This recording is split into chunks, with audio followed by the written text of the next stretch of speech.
প্রিয় বিভাজ, আসসালামু আলাইকুম, শুভ সকাল।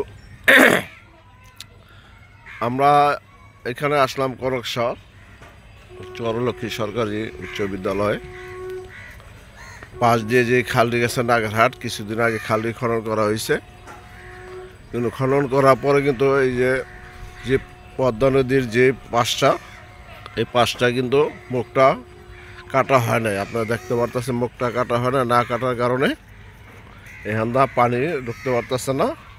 আর যতটুকু কাটছে আশেপাশে বাড়িঘর মনে করেন যে দখল করে আছে, দেখাচ্ছি। এবং এটা অনেক প্রতিবেদন হয়েছে, দেখতে পাচ্ছেন।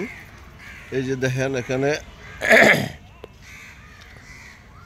যে গোবর এবং যাই কিছু আছে আপনারা দেখতে পাচ্ছেন। এই যে পুরা খালের ভিতরে বাড়িঘর কেমনি কী করছে এটা আমরা জানি না, এটা প্রশাসনে জানে।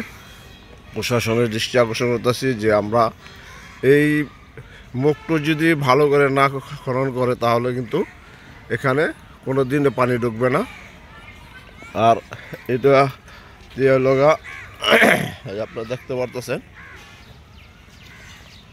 খাল খনন হয়েছে ঠিকই, কিন্তু অবৈধ স্থাপন কোনো কিছু হয় নাই। হ্যাঁ, আর এখানটা দেখতে পারতেছেন আপনার যাই যেমনি পারছে এমনি ঘর দুয়ার উঠায় রাখছে। আর আমরা যতটুকু চাইতেছি স্যারের যে এই যে মুখটা কি আর আগে খাল যে খনন করলো সে মুখটা কি কাটছিল নাকি?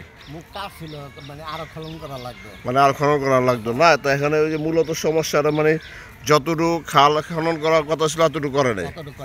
আর এই যে এই গর্দুয়াটি কাউ এটি ইব্রাহিম কসাই না, তো এটা কি সরকারি জায়গায় পড়ছে না? সম্ভব সরকারি জায়গায় যে আর উঠেছে যে ময়লা ফয়লা সব কিছু যাই আই করতেছে, এটার জন্য কি বাধা বুধা দেয় নাই নাকি? আর শোনেন, আমরা তো যতটুকু জানি যে অনেকের টাকা পয়সা দেওয়া হ্যাঁ এটা তো তারা এটা করছে, এবং কতটুকু যে 500 টাকার। তো যাক, আমরা প্রশাসনের প্রতি দৃষ্টি আকর্ষণ করছি যে আমরা এই কনকসারের যে খালটি যে পানি যে